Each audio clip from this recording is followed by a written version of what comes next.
All right, thank you, Professor Babcock. Please ignore the hard time aspect. It's a privilege to be here with my colleagues, and we are going to be talking about the elections, watching Mitt Romney and Barack Obama run for the White House, but from an international perspective. And that's why we have assembled a team here. You're looking at 11 different countries, but I'd like them to introduce themselves, starting in an alphabetical order, starting with Afghanistan. Good afternoon, ladies and gentlemen. My name is Sameem. I am doing my master's degree as a Fulbright student in economics. I am coming from a country you might be hearing in every day's daily evening news, a country called Afghanistan, with a population about 30 million, located at the heart of Asia, and in area-wise slightly smaller than the state of Texas. We follow the presidential system, just like the US, but there are a lot of differences. It is a unitary presidential system. President is elected for a term of 5 years. A lot of power is invested in the president, including the appointment of judges, cabinet ministers. The main different thing between the president of the election of the president of the U.S. and the Afghanistan is the president of Afghanistan is elected directly by the vote of the people, whereas, as you are all aware of, the U.S. of the president is elected indirectly by the Electoral College. Many issues that are considered in terms of elections, there are several, but most importantly, security, the main issue, second followed by education, health, unemployment, corruption issues, women's rights, freedom of press. We have our own boundary issues and illicit drugs. Also, most importantly, ethnicity issue also dominates the area of becoming a president. That's just a short overview, and the discussion will follow. Thanks. All right. Bangladesh.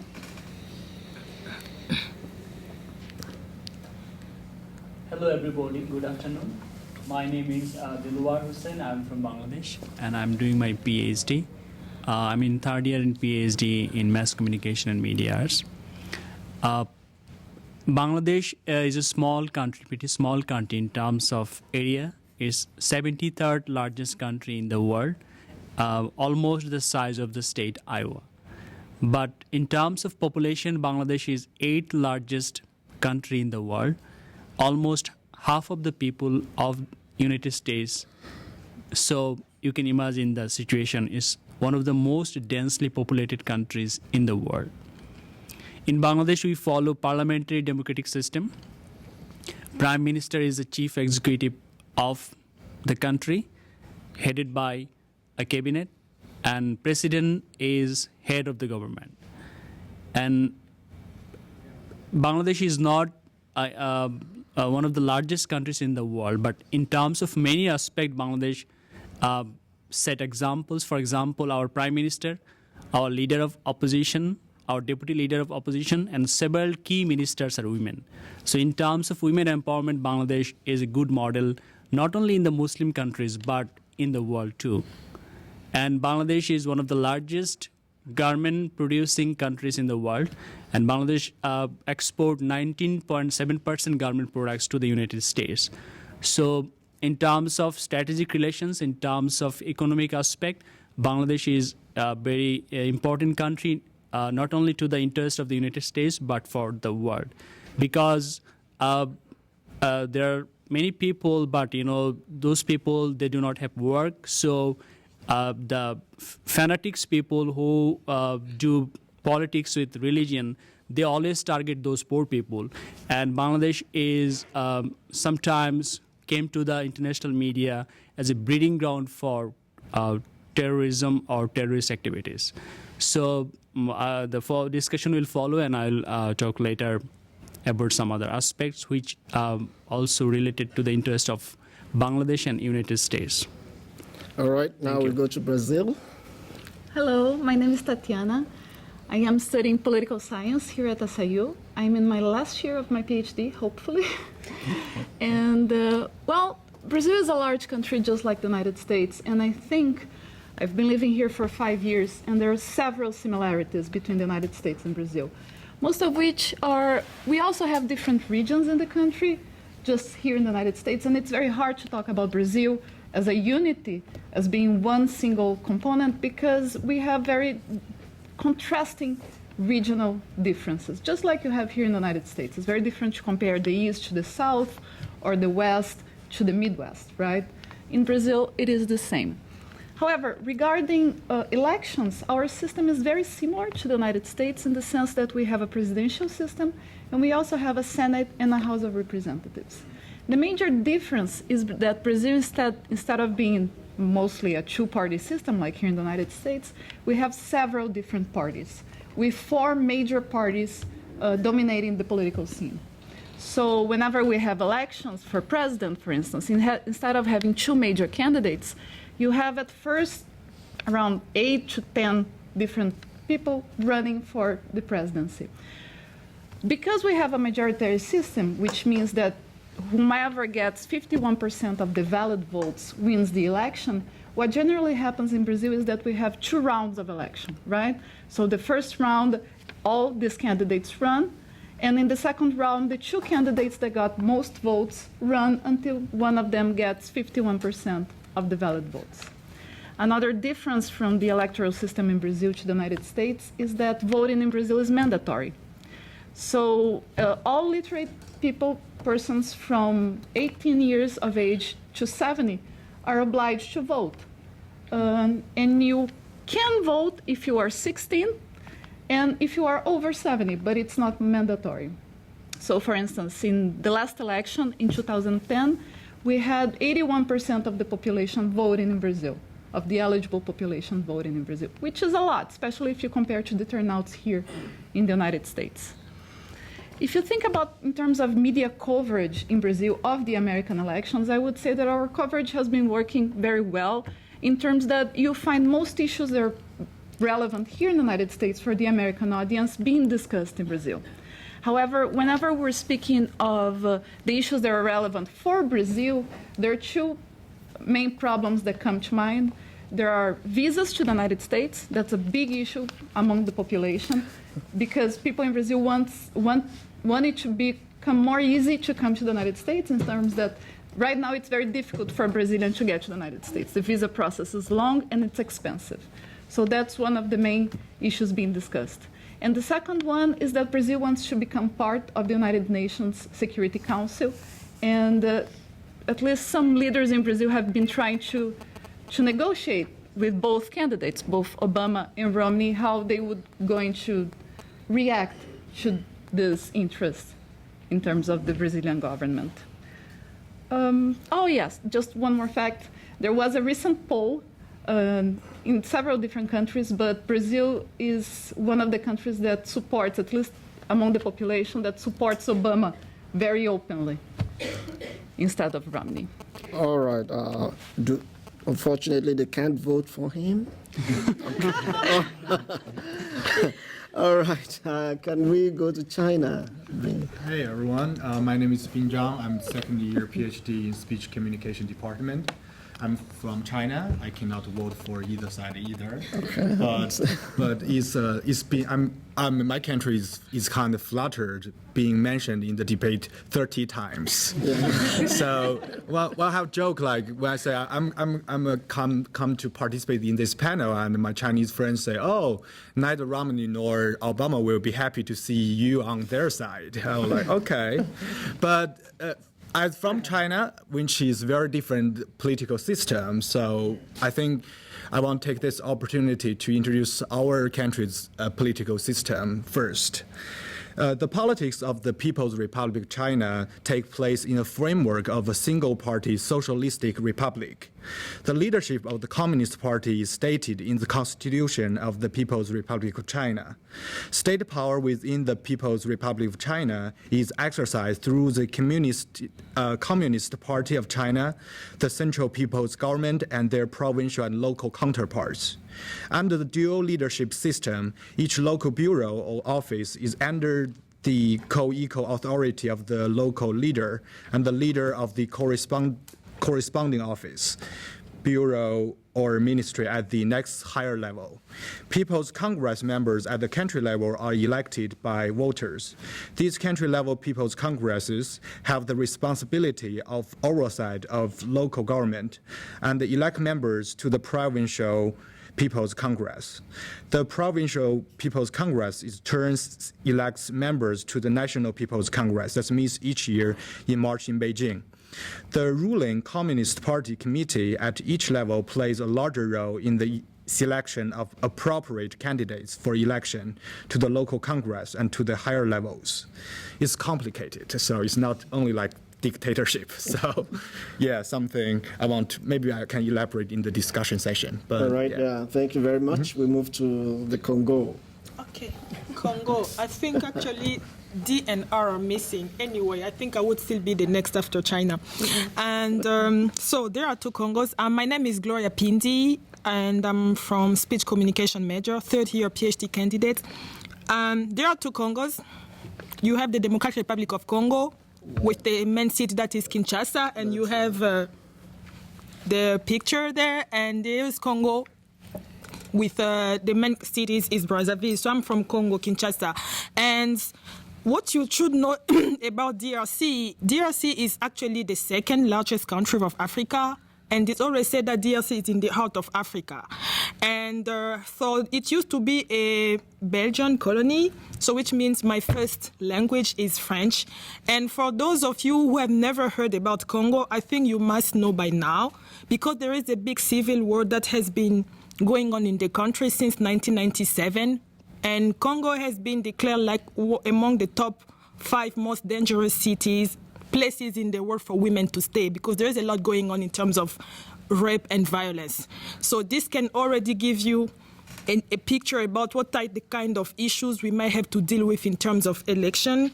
So we became independent in 1960, and we had a leader, Mobutu. He was there for 32 years. So we used to deal with a unitary system. And you would go and vote, but you know that you just have one choice. That's the only person you could vote. I don't think you've been to this situation in the United States. And then after that, for those who took it over, there was Kabila father. He took it over for 3 years, and then he was assassinated. And then 8 days after his death, his son took it over. So we had to deal with his son for a transitory period, and then after that, we started going through election. So since 2006, and now he's running. He just won the second round, which was this year in 2012. And so the president is elected by the population. You should be at least 18 for at least 5 years he leads the country. And we have a prime minister. So the president is the one who nominates the prime minister. We have a parliament, and we have the senators also. And in case something happened to the president, actually the one who should take it over is the president of Senate. And a couple of things going on in Congo in terms of what are the issues that are in the election. I think the biggest issue is the war, the civil war, because everything is related to that in terms of consequences for women, access to education, access to clean water. And if you want to know more a little bit about my country, I think we're going to have time to discuss as we're moving throughout this presentation. All right, thank you for that introduction to Congo. We go to, she forgot to tell you, you called him Mobutu Sese Seko. Yes. No, I think he has, the name is longer than that. Mobutu Sese Seko Kukungwedu Wazabanga. That tells you. Okay, let's go to India. Hi everyone, my name is Nupur Sahai and I'm from India. I'm doing my PhD in counseling psychology. And India is a pretty big country with a population of more than 1 billion. So it's extremely diverse. We have about 28 states. We have about 16 national languages. And each state has its own diversity in terms of the language, the music, the food, and the culture. Regarding the elections, we follow the parliamentary system, and we have two houses. Like the British had the House of Commons and the House of the Lords, we have the Lok Sabha and the Rajya Sabha. The president is kind of like just a ceremonial head of state, and he's nominated by an electoral college. And the prime minister is actually the head of the state in terms of the powers that he has. And he or she is indirectly elected by the people of the country. Now, in terms of what we expect from the US elections, there are several issues that are important. One being in terms of having peace in the region with Pakistan and Afghanistan and the dynamics that are going on there with the war that's supposed to end in 2014, as well as pressure being put on Pakistan to bring the supposed terror networks to check. And the other issue is like Brazil regarding the visas and the outsourcing of jobs. And we'll talk more about that in the discussion. Thank you very much. We now come to Kuwait. Hi, everybody. I would like to thank whoever participated in making this presentation. Before I start talking about Kuwait, I would like to tell you a short story that happened to me when I came to the US in 2008. I ordered a meal from a restaurant that near to my house. A delivery guy came to my house and he gave me the receipt. While I'm writing the receipt, he told me, "Where are you from?" I told him, "I'm from Kuwait." He said, "Oh, rich country, oil country, how many oil do you have?" So this kind of stereotype is not that much true. We are all the same. That's things that Kuwait has lots of responsibility toward the people inside and toward other nations. The president of Kuwait is from the royal family, and the prime minister is chosen from the emir. He's also from the royal family in Kuwait. We have only one election that happened to the parliament in Kuwait. We have to choose 50 people to become a parliament in the parliament of Kuwait. So we have like 5 districts in Kuwait. Each district has to get 10 people from them. So Kuwait, as you can see, is a small country, is as big as New Jersey, the state of New Jersey, and with a population of 3 million. 1 million of them is from Kuwaiti citizens, and 2 million are not Kuwaiti citizens. So, this is almost about Kuwait, and I'm gonna talk later a little bit more about Kuwait. Okay, thank you for that. We move to Russia. Good afternoon, ladies and gentlemen. It's a great honor and pleasure to be here tonight. My name is Ovespyan. I'm from Russia. I'm a Fulbright scholar from Russia, and here I'm studying applied linguistics, doing my master's degree and doing my PhD degree in Russia, the Russian Academy of Sciences in psycholinguistics. So as you can tell, every speech is a chance for me to analyze it linguistically, and I had a lot of fun watching this debate session this month. Well, you may see that Russia is actually the largest country so far, at least, and it has 83 federal subjects, which makes it a multicultural, multinational, multi-ethnic country. And you can tell this is one of the biggest blessings and the biggest curses of this country, because the president being in Moscow, it's really hard for him to know what's going on somewhere in Siberia. So this is one of the main issues that we have to consider when we choose our president, when we're considering who will be our president. And this has to be some really strong, charismatic personality that could keep it all together. The most interesting part about Russia at this point, I believe, is the thing that it's going through the transitional years from the Soviet Union to Russia, actually, and this has been 21 years since Russia came to be what it is right now. And it's really interesting, really curious to see the changes in people, the way they attribute themselves to Russia, the way they they see themselves and the place of our country in the world. If you're interested in how the election actually works, well, the type of government, it's federation, which means there are 3 branches, which is executive, these are president and prime minister, Mr. Putin and Mr. Medvedev. Then legislative, this is our federal Duma, we call it, it's federal council.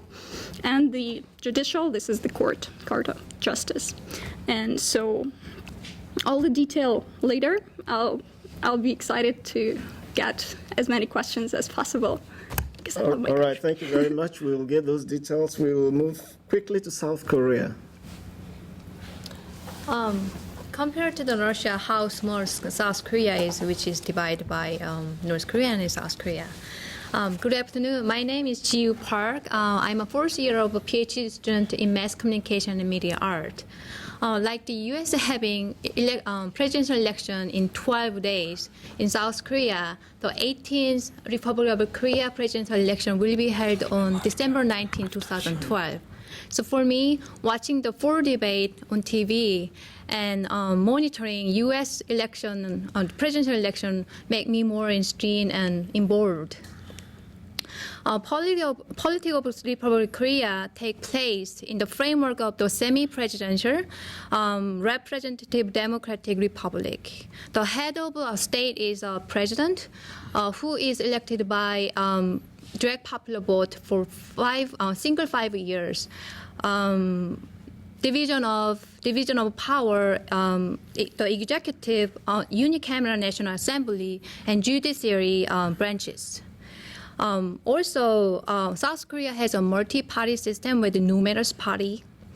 One of the unique issues in South Korea for presidential election 2012, we have 1 woman candidate among total of 4 candidates, 1 from majority where she is from, 1 opposition, and 2 independent parties. She is the elder daughter of a 3rd president of South Korea, Park Chung-hee, who was in his office like for 16 years, from 1963 to 1979. And she is now running for her presidential election 2012. She is a prominent woman leader in South Korea, and if she is elected as a president this year, she will be the first woman president in South Korea. So we will discuss more about it. Thank you so much. All right, thank you. Last but not the least, we go to Togo. Thank you. As you can see, this is the map of my country, but myself, I'm Tairou Goura. I just defended my dissertation last Monday, or let's say this Monday. And it's an honor to have Mr. Uche here in the panel because he is one of the members of my committee. So talking about the Republic of Togo, it's actually a French-speaking country at which have known 3 different types of colonization. We began with Germany, then British, and then now we finish being a French mandate under the trusteeship of the United Nations. We were independent in the 1960s. When we are talking about democracy in Togo, I can say yes. Yes, theoretically. Practically, there are many things to do. And when we are talking about elections, it's a sort of nightmare. But I think that things are moving on.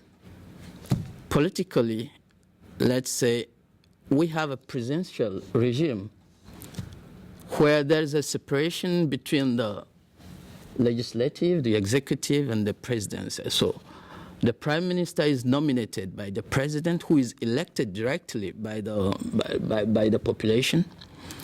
And the prime minister is responsible for the government. And we have the assembly, who is, let's say, voting the laws and so on. The place of women in Togo in politics,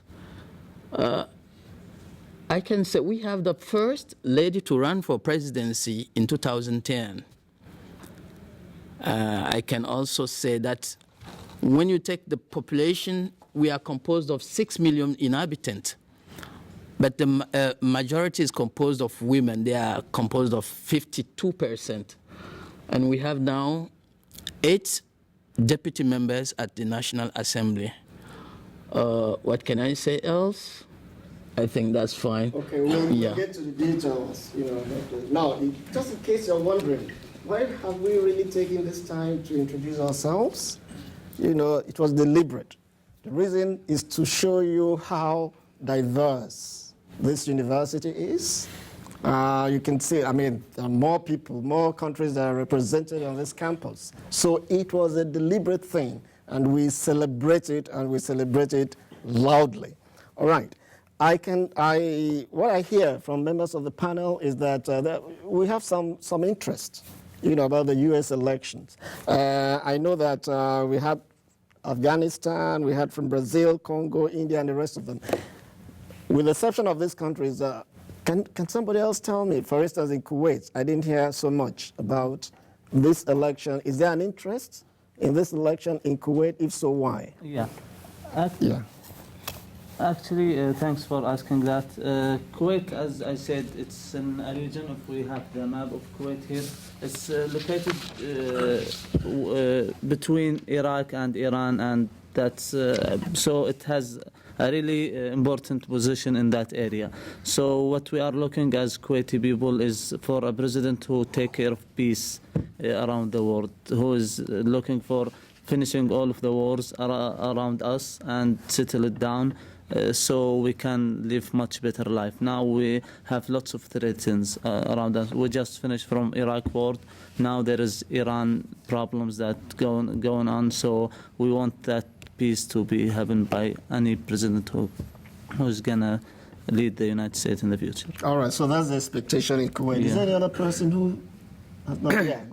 Okay, I haven't really talked about the interest that Russia has in this election, and certainly we are watching. Certainly we're interested, and one of the main reasons, certainly why we're interested, is because with Barack Obama we got this really good warm friendship with the United States back again, which we're very happy about, and Russia has no appetite for a new Cold War, definitely. But we keep hearing things from Governor Romney about Russia being the first geopolitical foe. And this certainly does not make us very happy. That's why we're interested in Barack Obama to win in this election. But we'll see. Actually, I read a very interesting comment that Mr. Putin made on the whole situation, where he said that he really appreciates Governor Romney for his honesty. He says, first of all, it's not nice that he's not so friendly towards us. This is certainly bad, but he's a good, honest man, and this is certainly good. So I think this is a good position. I know he also took his honesty to China, because he says on day one, China will be on the radar. Is it generating any interest in China? Yeah, number one, as I said, like China in general, very flattered being mentioned 30 times in the 3 debates. And also it's like China have very different political systems. So I think to most Chinese people, we are very interested in to see how democracy works in American like political contests. And also when it's very popular to watch the debates and also particularly track the record about what they say and what they performed about the issue related to China. And also another thing is like I think to a lot of Chinese, because we still consider America is one of the most democratic country in the world. So we can learn a lot of things from the debate. So yeah, that's basically the impression. Right. I don't think we can ignore Afghanistan. Yeah, for sure. No, we can't. As you're all aware of the process since after 2001, the USA has been in the lead involving in Afghanistan along with the NATO allies and other countries, financially as well as on military basis. It has been a lot has been done so far. A lot of improvement have been taken place in terms of education level, infrastructural development projects. But the most important thing is a lot of people expect in Afghanistan who is going to be the next president here. It's also a hot topic in Afghanistan, rather than it might be within the civilians of the U.S. Will you go as far as telling us what that expectation is between the two candidates? Actually, like at the beginning, yeah, exactly. At the beginning, Romney was seemingly like most in favor of Afghanistan. As per the military presence over there, like majority of the people still think that U.S. should not withdraw in 2014 because the situation, as you see, the security situation are deteriorating rather than improving. So they want some assistantship, and Romney had some favoritism on that issue at the beginning of his campaign, but later on, it seemed that both Romney and Obama came to the same conclusion as appeared in the final debate. So right now, it won't really matter who is going to be the president. Obviously, for political perspective, they might present different aspects and different views for the U.S. citizens about their role in Afghanistan. But ultimately, the decision comes to the country's own independence, and if Romney or Obama any one of them is going to be elected, they will try to stick to the rules of their constitutions and whatever their responsibilities toward the nation they have. But the main expectation of the U.S., the Afghan people, is the strong and long-term commitment towards Afghanistan, because we have a very bad experience from 1990s that Afghanistan was forgotten and finally led into a lot of mess of civil war in the Taliban and very unfortunately to the 9/11 attack.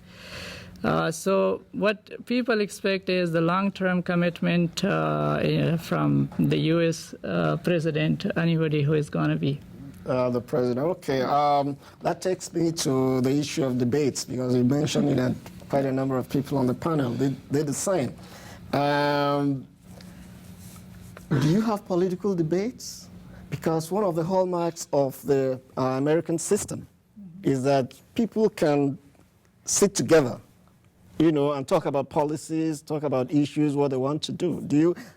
I'm originally from Nigeria. I know that it's almost a sacrilege for the sitting president to sit down with the opposition member. It's like telling, the Greek gods to now descend from their Olympian heights to come and interact with mere mortals. They don't do it. I also used to live in Kenya. It's not possible in Kenya. I also know it's not possible in Uganda. To imagine that President Yoweri Museveni will sit down with Kizza Besigye? No way. Kizza Besigye belongs to the jailhouse, not the state house. But I'd like to get your take on this. How do you have presidential debate? Anybody can jump in. Do you have presidential debates? How do they go vis-a-vis the campaigns? You have just been from Bangladesh, so you know. Oh, yeah. This is evidence. I was in Yeah. Bangladesh. Okay. So you know better. In Bangladesh, the prime minister and leader of opposition, they even don't talk.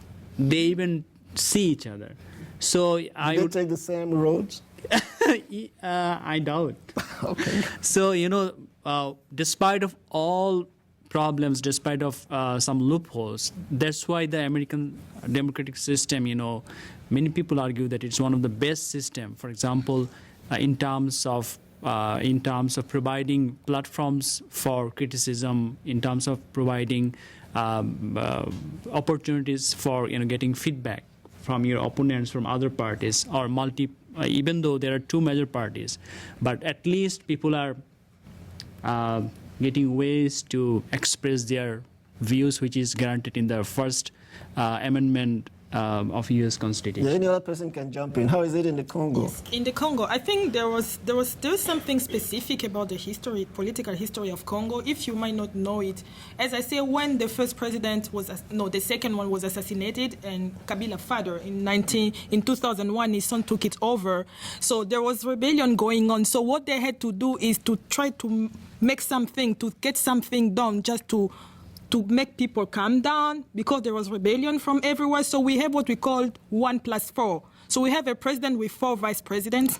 And each vice president, one of them they're all belonging to different branches of different rebellions. So I think that's something very important because to me, maybe it set up some kind of connection between people, between those different leaders who didn't have an opportunity to talk.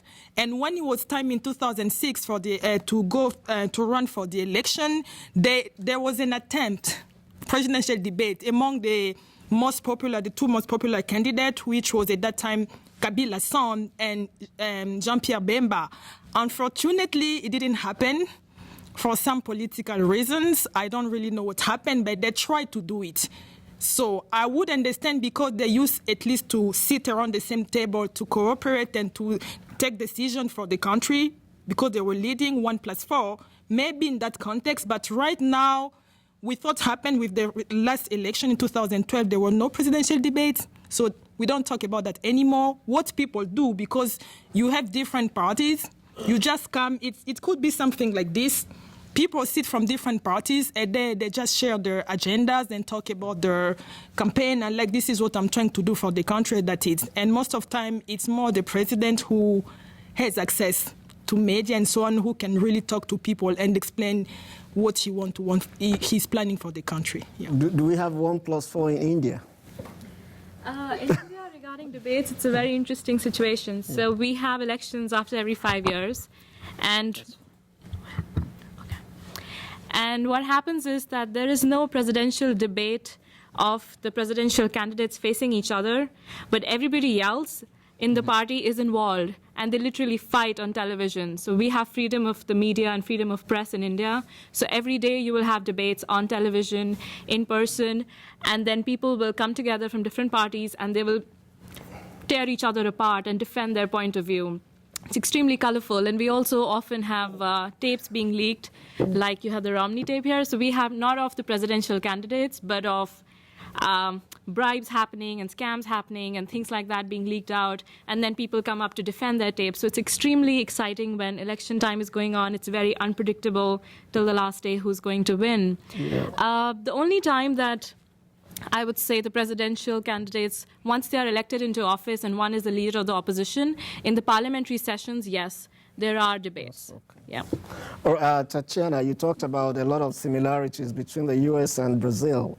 I mean, how about debates? Do you have debates such? Are very similar. Oh, okay. But the difference, I would say, is that our debates are sponsored by TV channels.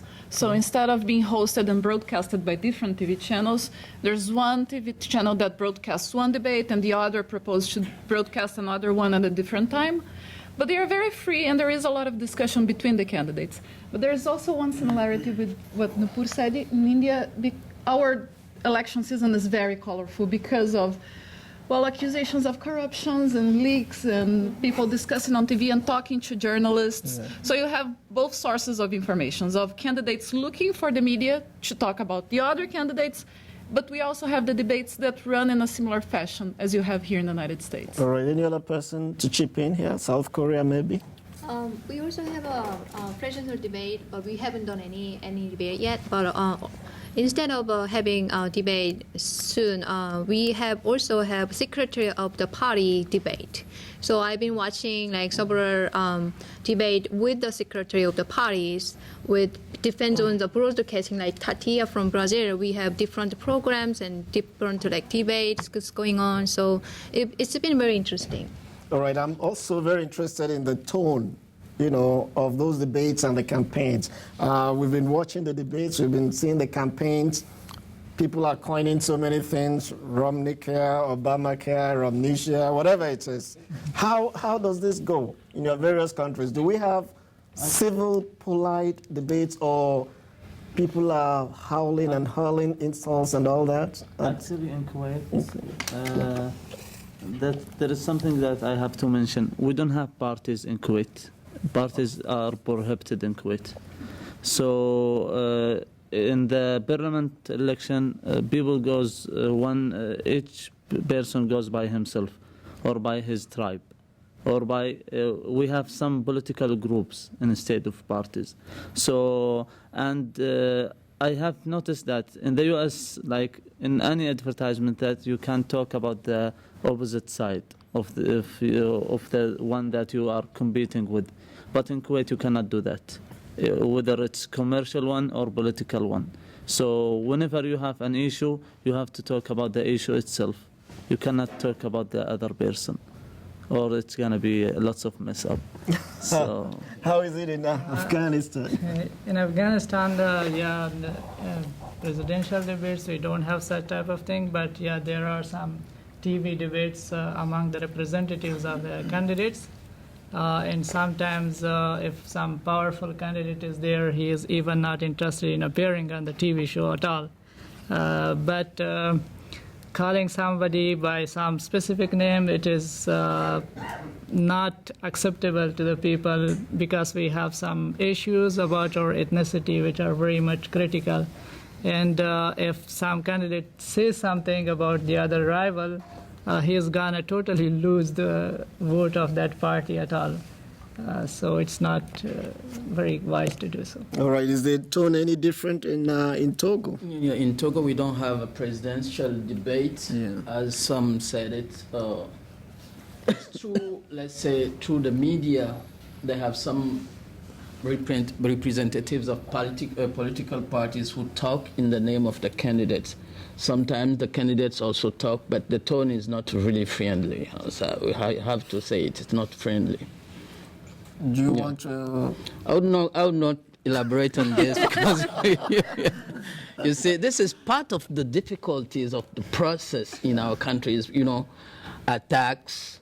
While the most focus would be how to get this country out of poverty, how to, emphasize issues of health, economy, education, and all that. And all this, yeah. All right, I'd like to call our attention to the fact that, okay, despite the fact that Obama and Romney have been, calling each other names and all that, didn't we see them sit down together at dinner?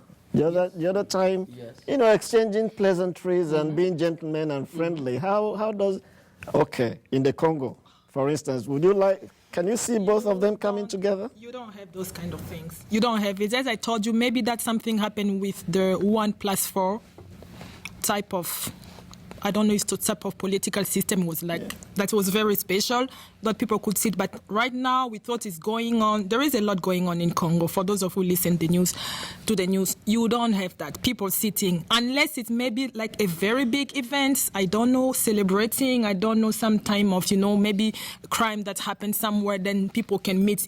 Which means even when those political leaders meet for an event which is not specifically related to politics, and they shake hands, it's like the big picture in the news. People are like, wow, this happened. Yes, people are like, wow, this really happened, and they make really a big deal out of that because they don't really communicate. All right, I know that in Bangladesh you said they don't talk. Yeah. All right, how about Russia? Do they Well, talk?